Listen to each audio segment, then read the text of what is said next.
Seorang tentara dari pasukan pertahanan Israel didakwa menjadi mata-mata Iran. Adapun tentara IDF itu mau menjadi mata-mata Iran dengan imbalan kompensasi finansial.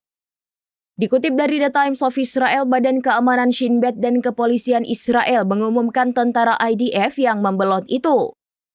Prajurit tersebut ditahan setelah penyelidikan yang dipimpin oleh Shin Bet. Shin Bet melaporkan tentara IDF itu secara sadar menjalin komunikasi dengan Iran.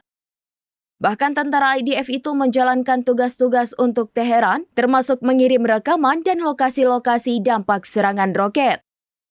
Shin Bet mengatakan insiden ini sangat serius karena tentara Israel mempertahankan kontak dengan musuh.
Download Tribun X sekarang, menghadirkan lokal menjadi Indonesia.